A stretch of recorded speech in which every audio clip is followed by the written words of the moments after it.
Les abats et la mayonnaise sur des fruits ne semblaient peut-être pas idéaux aujourd'hui, mais autrefois les gens adoraient ce plat. Le haggis évoque un pain de viande ancien, un plat réconfortant par nature. Restez avec nous. Il est préparé avec des abats de mouton, organes internes, langue, pieds et queue. Le haggis traditionnel utilise foie, cœur et poumon du mouton. L'Écosse considère le haggis comme son plat, bien que des preuves indiquent qu'il aurait été apporté par les Vikings qui colonisaient l'Europe médiévale. Quiconque a goûté du haggis aux États-Unis a probablement mangé une version américanisée, sauf si c'était avant 1971. En 1971, les États-Unis ont interdit le haggis écossais traditionnel car il contient du poumon de mouton. Les craintes liées à la pénétration de fluides comme l'acide gastrique dans les poumons du mouton lors de l'abattage ont conduit à cette décision, car cela accroît le risque d'agents pathogènes dans le plat. Quoi qu'il en soit, il n'y a pas beaucoup de gens qui aiment manger un mélange d'abats avec de l'avoine, du suif et des épices, le tout enfermé dans un estomac de mouton, même si les citoyens d'Écosse considèrent toujours le haggis comme un plat national. Le haggis aura un goût des plus authentiques dans son pays d'origine, la magnifique Écosse. Le pudding au tapioca a mauvaise réputation de nos jours, et il a été largement oublié par tous ceux qui aiment les douceurs et qui ont bon goût. Son déclin de popularité s'explique en partie par l'évolution des attentes envers le pudding. Les puddings lisses sont maintenant tendance, donc les perles de tapioca du pudding se trouvent sans doute ailleurs, comme dans le bubble tea. Le pudding au tapioca vient de la cuisine autochtone sud-américaine. Les perles sont faites d'amidon de manioc, un légume racine local. Ce plat était déjà populaire en Asie avant de devenir populaire aux États-Unis à la fin du 19e et au début du 20e siècle.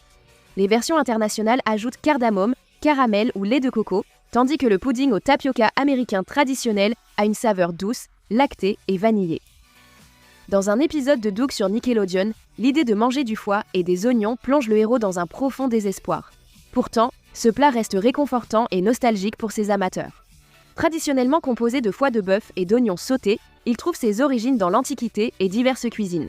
Aux États-Unis, on en consommait souvent pendant la Grande Dépression et la Seconde Guerre mondiale, quand les pénuries alimentaires et le rationnement ont favorisé les repas nutritifs utilisant toutes les parties de l'animal.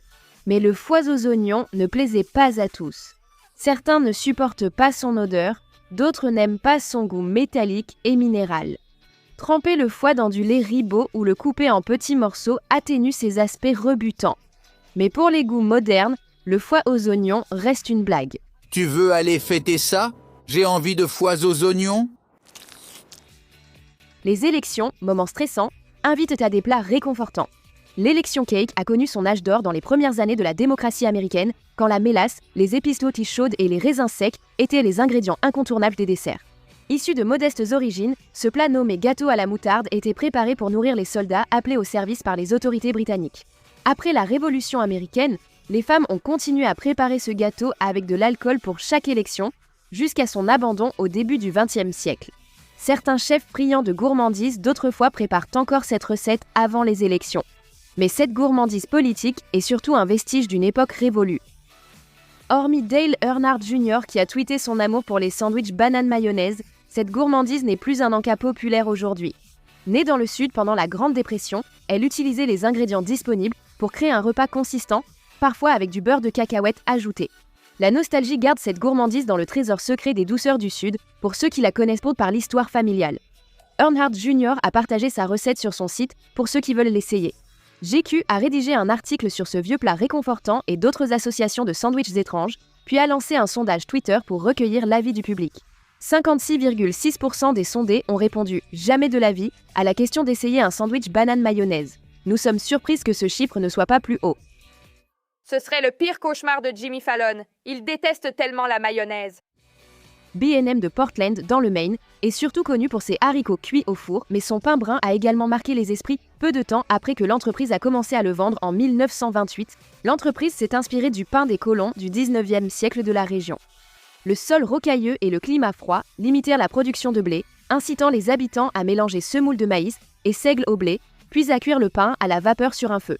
Lorsque la mise en conserve est devenue populaire à la fin des dernières années du 19e siècle, le pain était cuit à la vapeur dans des boîtes de conserve puis tranché pour être consommé. Alors B&M a adopté cette méthode et a rencontré un grand succès. La mélasse donnait au pain sa couleur brune et B&M offrait aussi une version au raisin sec. Mais le temps n'a pas été clément pour B&M. En 2021, les opérations ont quitté Portland pour s'installer dans le Midwest et à ce moment-là, la préparation du pain brun moulé était déjà un procédé démodé. Ses origines restent floues, mais le haluski est populaire auprès des Européens d'Europe centrale et de l'Est depuis des générations. Ce plat simple se compose de choux sautés au beurre et d'oignons frits. Cette simplicité offre de nombreuses variantes. La recette polonaise de haluski inclut des nouilles aux œufs et parfois de la kielbasa, tandis que la version slave utilise des boulettes de pommes de terre. Pour être tout à fait honnête, le haluski a toujours été un plat resté cantonné à un certain milieu culturel dès le départ. Celles qui n'ont pas grandi avec la cuisine d'Europe centrale ou de l'Est connaissent rarement ses saveurs. La recette étant polyvalente, sa façon d'être servie peut aussi varier. On peut le considérer comme un grand plat familial, surtout avec des nouilles aux œufs ou des boulettes. Parfois, c'est un accompagnement de choux et de porc fumé.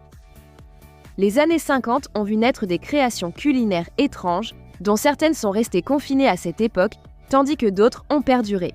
Le gratin de nouilles au thon existait déjà en 1930, apparu dans un magazine du nord-ouest du Pacifique, donc pas inventé dans les années 50. Elle était populaire localement et a gagné en popularité pendant la Seconde Guerre mondiale comme plat économique et rapide. Dans les années 50, elle s'est imposée dans le Midwest et est restée populaire sur de nombreuses tables jusqu'à son déclin à la fin des années 90 et début 2000 SE. C'est l'ingrédient clé qui a causé la fin de cette casserole. Après des décennies de croissance, les ventes de thon en conserve ont chuté dans les années 90 à cause d'inquiétudes sur ses effets sur la santé et sa durabilité. Une casserole de thon. Oui, puis-je servir, s'il vous plaît? De nos jours, de nombreux plats réconfortants sont populaires à peu près partout aux États-Unis. Mais avant l'ère d'Internet, il n'était pas rare que les plats réconfortants d'autrefois ne dépassent jamais une région particulière. C'était le cas du poulet à la King. Au début du XXe siècle, ce plat alliait réconfort et raffinement dans les restaurants. Il associe poulet andé, champignons et poivrons dans une sauce à la crème versée sur du pain grillé. Ce plat, malgré son nom français, est en réalité un pur produit de la Big Apple. Entre 1910 et les années 1960, le poulet à la King figurait sur plus de 300 menus dans les restaurants de la ville. Mais à la fin des années 70, il avait déjà commencé à disparaître. Bien avant que les céréales ne deviennent un incontournable du petit déjeuner, un autre plat simple occupait une place similaire. Le pain grillé au lait remonte au moins aux années 1800. On commence par une tranche de pain grillé, tartiné de beurre, déchiré en morceaux, puis saupoudré de cannelle et de sucre. Ensuite, on verse du lait chauffé à la casserole et assaisonné de sel par-dessus. On ignore l'origine exacte de ce plat simple, mais dans les années 1930, des recettes de pain grillé au lait existaient déjà dans les livres de cuisine. Bien qu'on en parle moins, une recette similaire reste un déjeuner populaire chez les enfants à Hong Kong. Le pain grillé au lait concentré, avec du beurre et du lait concentré sucré. Dans les années 1990, les Sloppy Joes étaient incontournables dans les cantines et repas où chacun apporte un plat, mais ils ont été inventés bien plus tôt. Certains pensent qu'en 1930, Joe, un cuisinier de Sioux City, Iowa, a inventé ce plat en mélangeant viande émiettée et sauce tomate sur du pain. D'autres affirment qu'il était né au bar Sloppy Joe's à Key West, en Floride, et certains pensent même qu'il s'agissait à l'origine d'une adaptation d'un plat cubain classique, soit le picadillo, soit la ropa vieja, et qu'il était déjà servi à La Havane dès 1917 idée. Quoi qu'il en soit, les Sloppy Joes ont retrouvé de la popularité à la fin du XXe siècle, mais ont presque disparu ailleurs à la fin des années 90. La cause exacte de sa disparition reste floue, mais il a sans doute été retiré des cantines après des campagnes de réforme des repas scolaires. Je les ai fait encore plus dégoulinants pour toi. La fondue est apparue pour la première fois dans des livres de cuisine au XVIIIe siècle, en France et en Belgique, mais le terme trouve ses origines en Suisse à la même époque, lorsqu'il était utilisé pour désigner un repas composé de pain souvent rassis, trempé dans du fromage pour l'attendrir et permettre d'étirer les rations pendant l'hiver. La fondue est arrivée aux États-Unis en 1964, présentée au restaurant alpin du pavillon suisse, à l'exposition universelle. Ensuite, les fromagers suisses ont créé une union pour éviter la concurrence. Dans les années 70, ils ont lancé une campagne de marketing montrant des acteurs en tenue de ski trempant divers aliments dans du fromage fondu. Les caclons à fondu pour la maison sont alors devenus de plus en plus populaires, et bientôt, les soirées fondues à domicile sont également devenues une tendance croissante. Mais comme beaucoup de tendances, elle a disparu à la fin de la décennie, puis est revenue au début des années 2000. On trouve toujours des amuse-gueules à tremper dans du fromage crémeux dans de nombreux restaurants de fondue, mais les kits à faire soi-même ont de nouveau disparu des rayons. Rosé. La sauce blanche était déjà une ration militaire populaire et bon marché au moment de la Première Guerre mondiale, lorsque le bœuf séché a été ajouté à la recette. Ces fines tranches de bœuf fumé et salé étaient servies sur du pain grillé, puis nappées de sauce pour un plat chaud et simple qui rassasiait les soldats. Alors qu'il gagnait de nouveaux ingrédients alternatifs comme le persil pour relever le goût ou la sauce tomate pour épaissir le plat, le bœuf séché est également devenu populaire auprès du grand public. Repas bon marché pour les familles pendant la Grande Dépression, les variantes sont ensuite devenues un petit déjeuner prisé dans les dîners de Pennsylvanie, puis proposé par certaines chaînes nationales. Bien que le bœuf séché reste surtout un plat militaire, la recette a été modifiée pour être plus saine, en remplaçant souvent le bœuf séché par du bœuf ou de la dinde hachée très maigre. Bien avant que les livreurs DoorDash sillonnent les rues, les plats de télé étaient essentiels pour les familles américaines pressées cherchant des solutions simples. Les plats surgelés, en tant que concept, ont en réalité été créés avant que les foyers ne disposent d'un micro-ondes pour les réchauffer. En 1925, Clarence Birdseye a mis au point une machine capable de congeler du poisson emballé afin de le conserver plus longtemps en toute sécurité.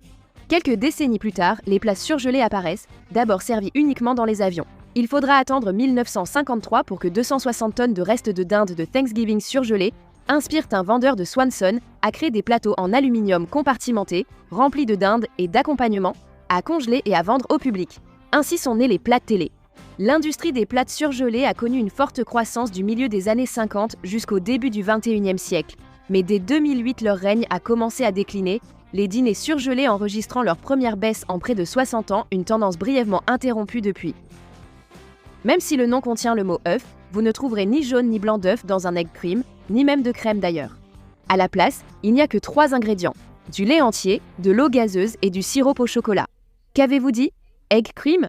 On pense que cette boisson sucrée et réconfortante a été créée dans les années 1880 quand Boris Tomaszewski, star du théâtre yiddish, a voulu recréer une boisson chocolat-crème dégustée à Paris.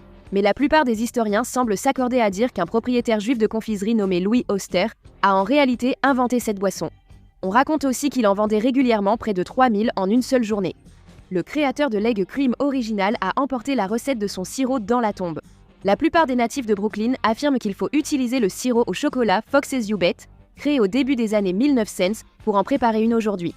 On trouve encore des egg cream à Brooklyn, mais ils ont perdu en popularité dès les années 60 et restent méconnus hors de New York.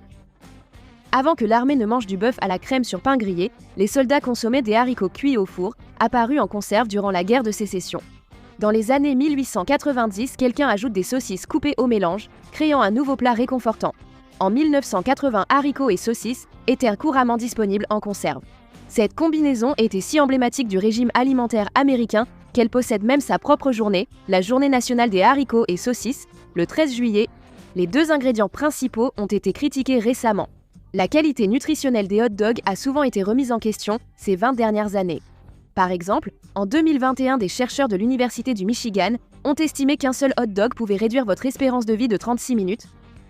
Vous ne considéreriez probablement pas manger des tortues, sous quelque forme que ce soit, comme un plat réconfortant, mais il n'y a pas si longtemps, la soupe de tortue était considérée comme un mets délicat, réservé à la haute société. Elle était si populaire qu'elle a presque causé l'extinction d'une espèce. La tortue à dos losange, d'abord prisée par les convives modestes, est devenue un mets de la haute société au milieu du 19e siècle. Le xérès était essentiel, et avec la prohibition, la soupe de tortue a disparu. Les tortues à dos losange se sont rétablies, mais plus de la moitié des espèces de tortues restent menacées. La soupe de tortue a connu un renouveau, restant au menu jusqu'au milieu du XXe siècle. Cependant, ce plat n'est pas des plus simples à préparer, notamment à cause de la difficulté à retirer la carapace et à séparer les parties comestibles des autres. Aujourd'hui, c'est vu comme une délicatesse étrange dans beaucoup de pays occidentaux, et non comme un plat réconfortant. Suis-je pas assez tortue pour le club des tortues? Est-ce un steak, un hamburger ou les deux? Le steak Salisbury demeure un mystère des tendances culinaires réconfortantes du XXe siècle, bien qu'il soit apparu plus tôt. Smithsonian Magazine rapporte que le Dr James Salisbury pensait que son steak haché pouvait soigner la diarrhée chronique des soldats de la guerre de sécession.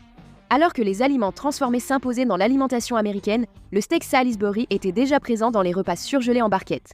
Quand les repas surgelés en barquette ont perdu en popularité dans le milieu des années 80, le steak Salisbury a suivi et n'a jamais retrouvé sa place dans la cuisine réconfortante. Avec des plats bien meilleurs disponibles, une substance de viande pulvérisée façonnée en galette n'évoque pas vraiment le réconfort. Espérons qu'elle ne fera jamais son retour.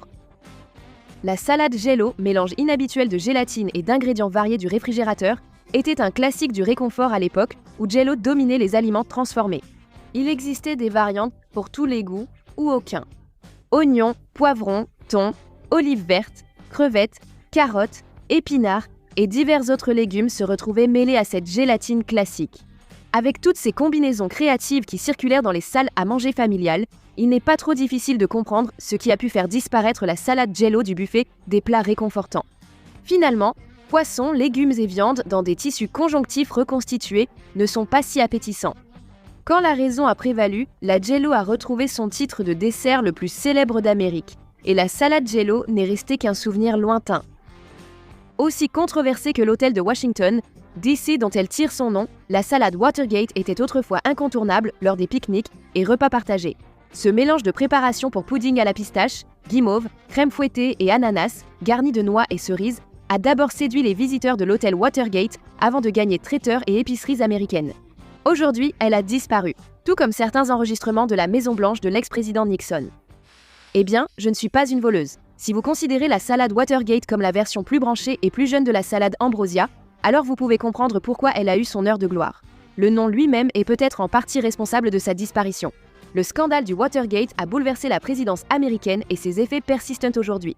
Mais c'est surtout la baisse de popularité du mélange pour pudding Jell-O et des salades Jell-O qui a vraiment causé la disparition de ce dessert réconfortant et moelleux. En tant que relique culinaire qu'il vaut mieux laisser dans le passé, la salade Watergate est aujourd'hui une référence kitsch à l'époque où les conspirations gouvernementales n'étaient réservées qu'aux tabloïds.